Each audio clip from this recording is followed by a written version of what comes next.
আপনার বয়স কি 30? আপনি আপনার হৃদয়ের কথা কখনো শুনেছেন? শোনার চেষ্টা করেছেন? সে কি কখনো আপনাকে ফিসফিস করে জানিয়েছে আমি ঠিক নেই, ব্যবস্থা নেই? যদি বুঝে থাকেন তাহলে এক্ষুনি ব্যবস্থা নিন, আর না বুঝে থাকলে অনুমান করুন সে কিছু বলছে কিনা। এই ছোট্ট হৃদয়টি দেখুন, এটা আমাদের শরীরের সুপার হিরোর মতো। তবে কখনো কখনো সুপার হিরোরাও চ্যালেঞ্জের মুখে পড়ে। সুতরাং আমাদের শরীরের সেই সুপার হিরো অর্থাৎ হৃদযন্ত্রের সমস্যা ও প্রতিকারের সম্বন্ধে জানতে এই ভিডিও শেষ পর্যন্ত থাকুন।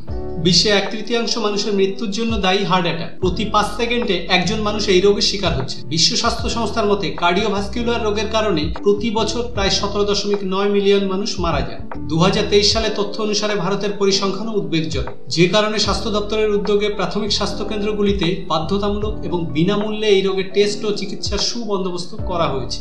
একজন প্রাপ্তবয়স্ক মানুষের হৃৎপিণ্ড প্রতি মিনিটে প্রায় 72 বার স্পন্দিত হয়। এই স্পন্দনের মাধ্যমে হৃৎপিণ্ড পাম্পের মতো সারা শরীরে রক্ত সরবরাহ করে, আর এই রক্ত সঞ্চালন করে থাকে হৃৎপিণ্ডের দুটি রক্তনালী দিয়ে, যার নাম করোনারি ও আর্টারি।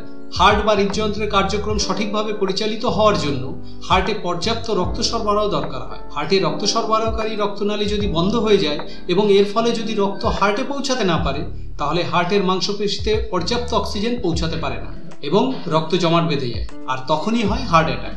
হৃৎপিণ্ড এক পেশিবহুল অঙ্গ। বাম নিলয় হলো হৃৎপিণ্ডের আসল পাম্প করার স্থান, যা মহাধমনীর সাহায্যে অক্সিজেন ও পুষ্টিযুক্ত রক্তকে পাম্প করে শরীরের বাকি অঙ্গে পৌঁছে দেয়। কিছু ছোট ছোট শিরা বা ধমনীকে করোনারি ধমনী বলে, যা মহাধমনীর সাথে যুক্ত থাকে। হার্ট অ্যাটাকের কারণ কি? তীব্র করোনারি সিনড্রোমে করোনারি ধমনীর দ্বারা রক্ত প্রবাহে বাধা আসে। বেশিরভাগ সময়ের কারণ হলো করোনারি ধমনীতে অনবরত ফ্যাটি প্লাক জমা হওয়ার কারণে ধমনীর ভেতরের রাস্তা বন্ধ হয়ে যায়, যার ফলে এই প্লাক ফেটে গিয়ে রক্ত জমাট বেঁধে যাওয়াই হলো করোনারি ধমনী ব্লকেজের অন্যতম কারণ। ব্লকেজ হওয়ার অন্য কারণ হলো করোনারি আর্টারিতে খিঁচুনি, যা ওষুধ, ধূমপান, ঠান্ডা লাগা অথবা প্রচণ্ড মানসিক চাপের কারণে হঠাৎই সৃষ্টি হয়, যাতে করোনারি ধমনীর দেওয়াল আলাদা হতে শুরু করে এবং রক্ত প্রবাহ থেমে যায়। ফলে হৃৎপিণ্ডে অক্সিজেন ও পুষ্টি পৌঁছানো বন্ধের কারণে হৃৎপিণ্ডের পেশি মরে যেতে থাকে। হার্ট অ্যাটাকের লক্ষণ কি?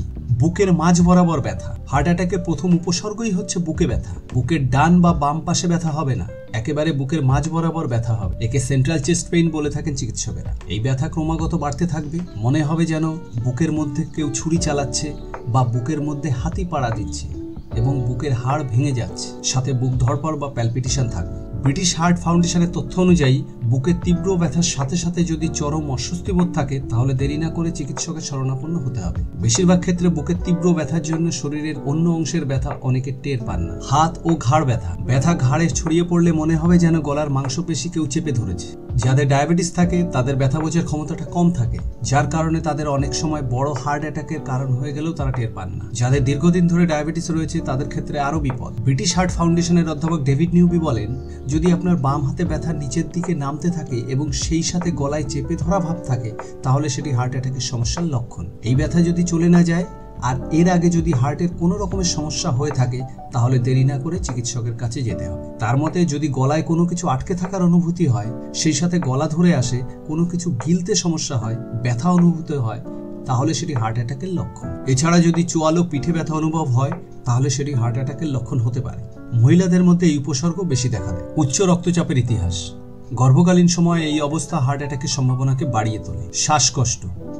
যদি হার্ট অ্যাটাকের পর হার্ট ফেলিয়ারের দিকে যায়, তাহলে তার শ্বাসকষ্ট শুরু হবে। হার্ট ফেলিয়ার হলে বা অকেজো হয়ে পড়লে ফুসফুসে জল আসে, এর কারণে রোগীর শ্বাসকষ্ট শুরু হয়। হার্ট অ্যাটাকের চিকিৎসা যদি জরুরি ভিত্তিতে না নেওয়া হয়, তাহলে হার্ট আস্তে আস্তে দুর্বল হয়ে পড়ে, ঠিকমতো কাজ করতে পারে না, তখন সারা দেহে জল এসে পড়ে। এর মধ্যে প্রথমেই জল আসে ফুসফুসে, এর ফলে কাশি ও শ্বাসকষ্ট হয়। এটি হার্ট অ্যাটাকের পর হার্ট ফেলিয়ারের একটি উপসর্গ। অতিরিক্ত ঘাম। ব্রিটিশ হার্ট ফাউন্ডেশনের তথ্য অনুযায়ী শরীরচর্চা করার সময় বা খুব গরমে যদি ঘাম হয়, তাহলে সেটা স্বাভাবিক। কিন্তু যদি বুক ব্যথার সাথে সাথে প্রচণ্ড ঘাম হয়, তাহলে দেরি না করে চিকিৎসকের কাছে যাওয়া উচিত, কারণ সেটি হার্ট অ্যাটাকের একটি লক্ষণ। হার্ট অ্যাটাকের সময় দেহ খুব রেস্টলেস বা অস্থির হয়ে পড়ে, বুকে ব্যথা হয়, তাই তখন অস্বাভাবিক বা প্রচণ্ড রকমের ঘাম হয়। অনেক সময় একজন ব্যক্তির মধ্যে হার্ট অ্যাটাকের একাধিক উপসর্গ থাকতে পারে, যেমন বুকে ব্যথার সাথে সাথে ঘাম শুরু হয়, অস্থির লাগে, অজ্ঞান হয়ে যাওয়া। যুক্তরাষ্ট্রের কেন্দ্রীয় রোগ নিয়ন্ত্রণ ও প্রতিরোধ সংস্থা সিডিসির তথ্য অনুযায়ী দুর্বল অনুভব হওয়া, মাথা ঘোরা এবং অজ্ঞান হয়ে যাওয়া হার্ট অ্যাটাকের লক্ষণ হতে পারে। বুকের ব্যথা অনেক সময় এতটা তীব্র হতে পারে যে এতে আক্রান্ত রোগী অজ্ঞান হয়ে যেতে পারে, এটাও হার্ট অ্যাটাকের লক্ষণ। পেটে তীব্র ব্যথা। বুকের প্রচণ্ড ব্যথা অনেক সময় পেটে ছড়িয়ে পড়ে। এই ব্যথাকে অনেকে গ্যাস্ট্রিকের ব্যথা মনে করতে পারে। বিশেষ করে যাদের দীর্ঘদিন ধরে গ্যাস্ট্রিকের সমস্যা রয়েছে, বেশিরভাগ সময় তারা বুঝতে পারে না যে সেটি আসলে কিসের ব্যথা। সেক্ষেত্রে হার্ট অ্যাটাকের ব্যথা পেটে হলে সেটি তীব্র হবে, তার সাথে প্রচন্ড জ্বালা পোড়াও থাকবে। বমি বমি ভাব ও বমি। ব্রিটিশ হার্ট ফাউন্ডেশনের তথ্য বলছে বমি বমি ভাব কিংবা বমি শুরু হলেই যে সেটি হার্ট অ্যাটাকের লক্ষণ তা নয়। তবে যদি বমির সাথে বুকেও তীব্র ব্যথা ও অস্বস্তি থাকে তাহলে সেটা হার্ট অ্যাটাকের একটি উপসর্গ হতে পারে। এছাড়া ক্লান্তিও হার্ট অ্যাটাকের একটি লক্ষণ হতে পারে। যুক্তরাষ্ট্রের Centre for Disease Control and Prevention সিডিসির তথ্য অনুযায়ী যদি তেমন কোনো কারণ ছাড়াই বমি শুরু হয় এবং কারণ ছাড়াই ক্লান্তি বোধ হয়, সাথে যদি বুকে ব্যথা থাকে, তার মানে এটা হার্ট অ্যাটাকের কারণে হতে পারে। মহিলাদের ক্ষেত্রে এই উপসর্গগুলো বেশি দেখা দেয়। চিকিৎসকেরা জানিয়েছেন নিঃশ্বাস বন্ধ হয়ে আসা, বুকে ব্যথা বা অজ্ঞান হয়ে যাওয়ার মতো ঘটনা সাধারণত হার্ট অ্যাটাকের 1 মাস আগে হয়। অস্ট্রেলিয়ার হার্ট ফাউন্ডেশনের তথ্য অনুযায়ী ব্যক্তিভেদে হার্ট অ্যাটাকের উপসর্গ ভিন্ন হয়। অনেকের ক্ষেত্রে হার্ট অ্যাটাকের ক্লাসিক বা চিরাচরিত যে উপসর্গ অর্থাৎ বুকে ব্যথা সেটি নাও হতে পারে। অনেকের ক্ষেত্রে মাত্র একটি উপসর্গ থাকতে পারে, আবার অনেকের ক্ষেত্রে একাধিক উপসর্গও থাকে। সংস্থাটির তথ্য বলছে অনেক সময় হার্ট অ্যাটাকের কোনো সতর্কতামূলক উপসর্গ থাকে না, তবে আপনার চিকিৎসক পরীক্ষা করে বুঝতে পারেন যে আপনার হার্ট অ্যাটাক হয়েছে। একে বলা হয় silent heart attack. Heart attack হলে কি করবেন? হার্ট অ্যাটাকের লক্ষণ দেখা দিলে বিন্দুমাত্র দেরি না করে রোগীকে দ্রুত চিকিৎসক বা হাসপাতালে নিয়ে যেতে হবে। খুব ভালো হবে অ্যাম্বুলেন্স ডাকলে।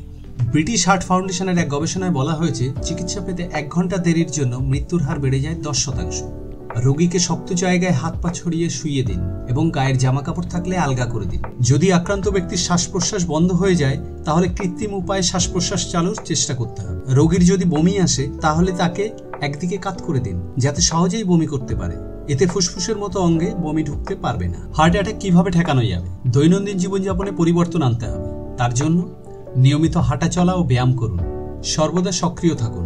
ডায়াবেটিস ও উচ্চ রক্তচাপ নিয়ন্ত্রণে রাখুন। নিজেকে চিন্তামুক্ত রাখতে হবে। ধূমপান সম্পূর্ণ বন্ধ করতেই হবে। মাঝে মাঝে চিকিৎসকের পরামর্শ নিন। মাছ, পনির, সয়াবিন, তাজা শাকসবজি, কমলা, ডালিম, আঙুর, বেরি, আখরোট, বাদাম, জলপাই তেল খাদ্যাভ্যাসে রাখুন। আপনার বয়স যদি 30 হয়ে থাকে, বর্তমান সময়ে বয়স 30 হলেই সাধারণত হৃদরোগ ও স্ট্রোকের ঝুঁকি বেড়ে যায়। কারণ হিসাবে বলা যায় শারীরিক পরিশ্রম না করা। ফলে ডায়াবেটিস, হার্টের রোগ, স্ট্রোক, প্যারালাইসিসের ঝুঁকি এবং কোলেস্টেরলের মাত্রাও বেড়ে যায়। এই কারণে 30 ঊর্ধ্ব প্রত্যেক ব্যক্তির নিয়মিত কিছু স্বাস্থ্য পরীক্ষা করা উচিত। রক্তে সিবিসি পরীক্ষা, হিমোগ্লোবিন সহ রক্তের অন্যান্য কণিকাগুলোর সঠিক অনুপাতে আছে কিনা তা দেখা হয়। ক্রিয়েটিনিন পরীক্ষা, ক্রিয়েটিনিনের মাত্রা 1.5-এর নিচে থাকাই শ্রেয়। লিভারের পরীক্ষা, এসজিপিটি এবং এসজিওটি খুবই গুরুত্বপূর্ণ। 40-এর কম থাকা ভালো। ডায়াবেটিস ও কোলেস্টেরল পরীক্ষা, ডায়াবেটিস 110 পর্যন্ত এবং কোলেস্টেরল 200-র মধ্যে রাখা উচিত। হার্ট অ্যাটাকের চিকিৎসা, অক্সিজেন থেরাপি যা হৃৎপিণ্ডে এবং রক্তে সঠিক পরিমাণে অক্সিজেন পাঠাতে পারে। রক্তে জমাট বাঁধা বন্ধ করার জন্য অ্যাসপিরিন থেরাপি। থ্রম্বোলাইটিক থেরাপি, যাতে আগে থেকেই জমাট বেঁধে যাওয়া রক্তের ঢেলাগুলো ভেঙে ফেলা যায়। করোনারি ধমনীগুলোকে আরাম দেওয়ার জন্য এবং ব্যথা কমানোর জন্য নাইট্রোগ্লিসারিন আর মরফিন। বিটা ব্লকার্স, যা হৃৎপিণ্ডের গতি কমিয়ে দেয় যাতে হৃৎপিণ্ডের অক্সিজেনের প্রয়োজন কমে যায়। করোনারি অ্যাঞ্জিওপ্লাস্টি, যা একটি হস্তক্ষেপ প্রক্রিয়া যার মাধ্যমে একদিকে বেলুন লাগানো পাতলা নালিকাকে সংকুচিত করে করোনারি ধমনীর ভেতর রাখা হয়। ভেতরে যাওয়ার পর ওই বেলুনটি ফুলে যায় আর সংকুচিত ধমনীকে খুলে দেয়। এটাকে খোলা রাখার জন্য একটা স্টেনকে করোনারি ধমনীর মধ্যেই রেখে দেওয়া হয়। করোনারি ধমনী বাইপাস গ্রাফটিং বা সিএবিজি, যাকে ক্যাবেজ বলা হয়, এটি একটি শল্য প্রক্রিয়া যাতে হৃৎপিণ্ডে রক্ত প্রবাহ আবার শুরু করার জন্য শরীরের অন্য অংশ থেকে রক্তবাহিকাকে কোনো কৃত্রিম গ্রাফট দিয়ে অবরুদ্ধ করোনারি ধমনীর জায়গায় আনা হয় অপর এক রাস্তা বানানোর জন্য। আজকের ভিডিওটি কেমন লাগলো কমেন্ট করে জানাতে ভুলবেন না। তথ্য সমৃদ্ধ এই চ্যানেলটি ভালো লাগলে সাবস্ক্রাইব করে বেল নোটিফিকেশন অন করে রাখুন। ভিডিওটি লাইক ও শেয়ার করে আপনার সাপোর্ট ও অন্যদেরকে দেখার সুযোগ করে দিন। হেলথ ইমপ্যাক্ট সর্বদা আপনাদের জন্য এমন তথ্য সমৃদ্ধ ভিডিও দিতে বদ্ধপরিকর।